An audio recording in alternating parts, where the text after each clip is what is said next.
All right, Eric, take me through that hot start in the front nine. Your really first competitive round here. Yeah, a lot of fun. Seeing some putts go in. It's taken me a long time to kind of get used to the Bermuda kind of greens. We don't have that back home in South Africa, so seems like I'm kind of getting a hand on it. Speaking of South Africa, did you have troubles or worries about getting here from South Africa? Worries, yeah, but luckily no trouble. The tricky part was getting a COVID test within 24 hours. My wife and I raced to Cape Town the morning of the 27th of December and just made our appointment because we forgot that it was a public holiday. So that was the tricky part, but the flight was all good. Speaking of South Africans, two of you are up towards the lead, you and Garrick. Something about this course that's kind of fitting your eyes and all that, you think? I don't know. We play a bunch of different courses back home, whether it's wind or parklands or whatever it is. So maybe we're just accustomed to a bit of it all. Obviously, played college golf in the US. I think he did a short stint of that as well. So, it's wide fairways, it's soft, everyone's going to score well. And then last question, the green reading books, has that affected you at all and seen any challenges? No, I used to use them somewhat, but I'll figure it out. No matter what they do, I'll figure it out. Short stint for Garrick. I don't think he ever found the library in Las Vegas, did he? Right. Yeah, it's just been a flash, hasn't it? Do you know him very well? I mean, you're not very well. A bit older than him. Yeah, I'm a little older, so not very well. But sort of me playing college and then early pro career, his name always popped up somewhere. So I've gotten to know him now the last sort of 6-7 months, and he's a great kid. I was talking to Gary, player, when he's at the PNC. We're just talking about. I guess things kind of come in cycles everywhere around the world, but South Africa just seems like it's got a lot going on with your success and Garrick and Vilko over in Europe, and it just seems like there's a number of younger guys coming. Gary was obviously, call it sort of, the godfather of golf in South Africa for us. I used to watch Ernie and Retief growing up, and I think their success kind of keeps the game alive back home and got guys like myself and Garrick into the game. And then I think the junior sort of setup back home and the Sunshine Tour just keeps feeding in good players into whether it's the DP World Tour or the PGA Tour. Did you ever play the Big Easy Tour? Or did you go straight to Sunshine? Couple events, but pretty much just straight Sunshine Tour. And on to Europe. Yes. Is there any quarantining? I mean, remember Charles said he was going back home after Vegas, and he and Roz were going to be there for a very long time. Yeah, we were there for a month.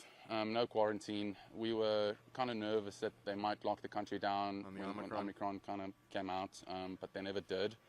I think it was a good thing because our economy is really struggling. This is a great sort of time of year for tourism in South Africa. The weather's beautiful and it's just not happening. So I'm glad that didn't happen. When did you get home? When did you go home? I went home on the 24th of November and got back in the US the 28th of December. Okay. Yeah. Where are you living? In Jupiter, Florida. No. In South Africa? Yeah, the other place. We have an apartment in Johannesburg still. I've got some family there, and then my parents have had a beach house along the coast, about a 4-hour drive from Cape Town for probably 20 years. So in the George area, or? Yeah, in the Garden Route. So it's about an hour and a half west of George, just along the Garden Route there. Okay. Place called I was trying to piece together having to go to Cape Town for the COVID test. Well, we didn't want to fly with our baby, another flight, so we drove the morning to Cape Town, and then we realized on the way there it's a public holiday and everything closes at noon, and we were going to get there 10 past 12 that afternoon, so I had to put the pedal down a bit. Don't they have speed cameras there? Thing is, being a resident, I kind of know where they are, so I try and dodge them, and hopefully there's no cops on the road. So we made it. So barely got your COVID test. Exactly. You were able to board from Cape Town. It was a long day. What was the flight pattern from Cape Town? Straight to Newark, and then down to Palm Beach. Oh, and then you're home and then came here from Correct. From we were home Jupiter. for 2 days and then came here. Yeah. Okay. And what was I going to ask you? How can I not ask you about the Inspector Clouseau look? Where are we going with this? Going nowhere. But I've kind of done it through Christmas the last bunch of years. Just I don't know, to keep up the spirit, I guess so. And it's kind of stayed through the new year. We'll see how long it keeps going for. Do you have to work on it, or do you wake up that way? I brush it until it shines. Shampoo, condition.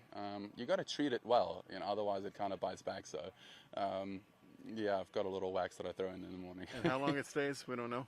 We'll see. We'll see until I get tired of it. What did you find the easiest and the most difficult about the course?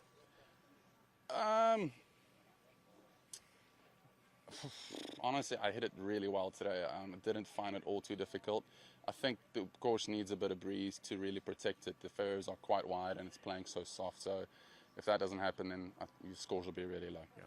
And lastly, just kind of, I want to look back at the entire year. Yeah. But it was big to win in Barracuda. Absolutely. That got the exemption and made you a PGA Tour winner, and we can go on and on.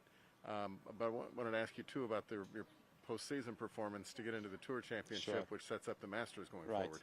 Right. Which was more, I want to say more important, but which was almost more meaningful in the grand scheme of things? The win, I think, definitely more meaningful. I've got the self-belief that I'll play in every major regardless.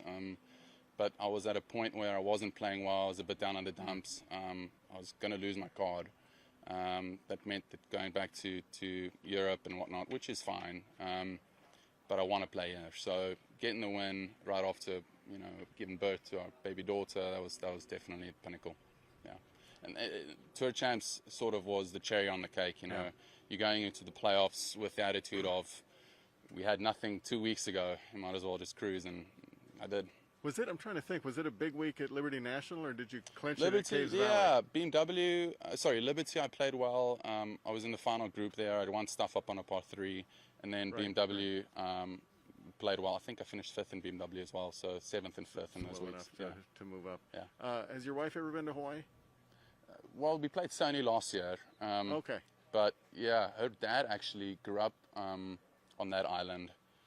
So it's his first time back, I think, as well. So we've got them here. So Was he a Navy guy? Pardon? Was he a Navy guy, her dad? No, his father used to travel a lot with telecommunications stuff that he did. So they lived here for a stint, and then they moved back to Minnesota, and that's where they stayed. Yeah, there's a lot of people who move from Hawaii to Minnesota just for the weather. Right. Yeah. Right. Thank you, Erik. Pleasure, Doug. Cheers. See ya.